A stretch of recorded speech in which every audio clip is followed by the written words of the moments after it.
siya? Siya kasi mahal ko siya.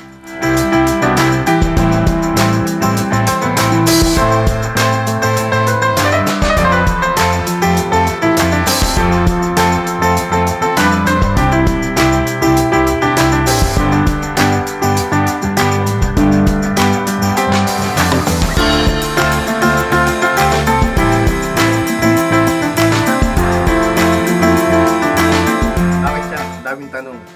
Sabi ko, ang dami kong maisasagot na tanong, bakit siya? Pero totoo, wala akong maisagot na perfecto para sa tulad niya.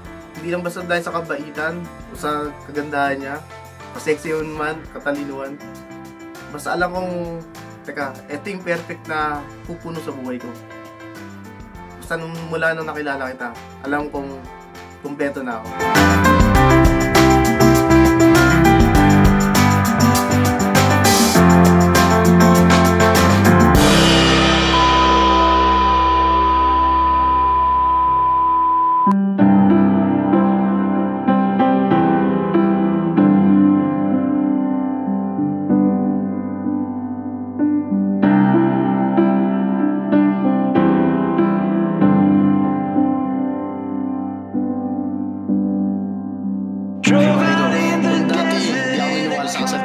Sorry father kasi parang papel lang para sa akin yun. Pero dahil sa'yo, naniwala na ako sa kasal. Sabi ko, ikaw ang ihatid ko sa altar ng simbahan. Mula sa pagiging magka-opisina, naging matalik tayo magkaibigan, naging nag-iibigan na. Ngayon, mapapangasawa na kita. Saka magiging ina ka ng anak ko. Kaya itong pangako sa'yo, habang buhay hanggang sa walang hanggan, aalagaan kita, poprotektahan, pasasayain at patatawanin. Siyempre, mamahalin, walang hanggan.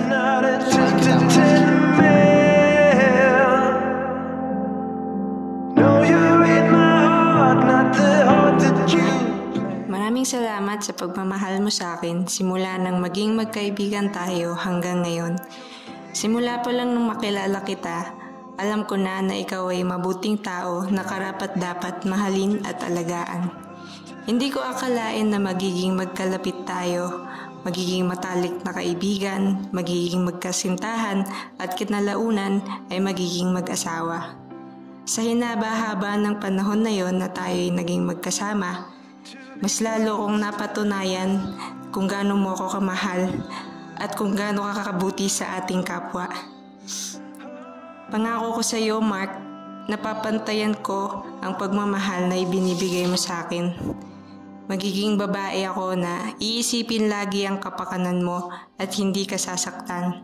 Mamahalin kita at aalagaan dahil iyon ang nararapat para sa'yo. Mahal na mahal kita, Mark.